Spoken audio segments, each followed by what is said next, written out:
खूबसूरत लड़की आयशा, जो एक छोटी सी बस्ती में रहती थी, यूज नेचर और जंगल से बहुत लगाव था। हर दिन वो पेड़ों के बीच जाकर फूलों और तितलियों का नजारा लेती। एक दिन उसने सोचा कि वो जंगल के और गहरे हिस्सों तक जाएगी, जहां अभी तक कोई नहीं गया था। आयशा ने अपनी छोटी सी टोकरी उठाई, जिसमें कुछ खाने का सामान था, और जंगल की तरफ चल पड़ी। पेड़ों की ठंडी छाया, चिड़िया उनकी चहचहाहट और बहती नदी का आवाज बहुत सुकून देने वाला था। जंगल का अंदर का हिस्सा पहले से भी ज्यादा हरा भरा और खूबसूरत था। हर जगह नए नए फूल और अजीबोगरीब पत्ता। मगर एक अजीब बात थी, यहाँ हर जगह बदी बदी निशानियां मौजूद थी, जैसे किसी बड़े जानवर ने चुदी हो। जब आयशा ने घूर कर देखा तो समझ आया कि यह पंजे था। पहले तो यूज दो डर लगा, मगर फिर उसने हिम्मत की और आगे बढ़ने लगी। आयशा एक गहरी के करीब पहुंच गई थी जब अचानक एक बड़ा बालू सामने आ गया।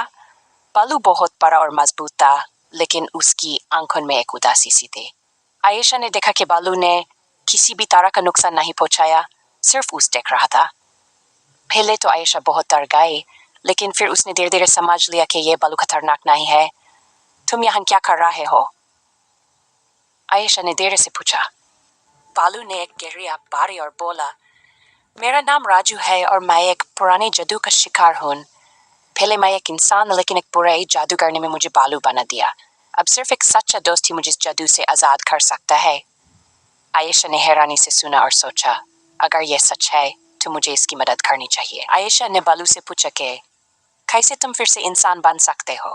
बालू ने कहा, एक जादुई फूल है जो सिर्फ जंगल के सबसे गहरे हिस्सों में खिलता है। अगर तुम उस ले आई तो मैं फिर से इंसान बन सकता हूँ, मगर रास्ता आसान नहीं है। आयशा ने हिम्मत की और कहा, चलो हम साथ मिलकर इस मुश्किल को हल करेंगे। आयशा और बालू राजू ने सफर शुरू किया। रास्ते में बहुत सारी मुश्किलें आई।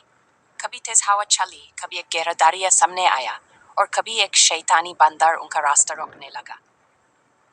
मगर हर दफा आयशा अपनी अकल और हिम्मत से सब मुश्किलें पार करती रही। एक वक्त आया जब वो दोनों एक पुराने मंदिर के सामने पहुंच गए, जहां एक पुरानी तस्वीर बनी थी। इस तस्वीर में लिखा था, सिर्फ सच्चा दोस्ती और वफादारी ही जादू तोड़ सकती है। आयशा और राजू वक्त तक जंगल में चलते रहे। आखिरकार उन्हें वो जादुई फूल मिल गया। मगर जैसे उन्होंने इस फूल को छूना, एक तेज रोशनी छाई और एक पुरानी आवाज आई, सिर्फ दोस्ती का सच्चा एहसास ही इस जादू को तोड़ सकता है। आयशा ने फूल उठाया और बालू को दिया। जैसे बालू ने फूल को हाथ लगाया, एक रोशनी का झटका लगा और धीरे धीरे राजू फिर से इंसान बन गया।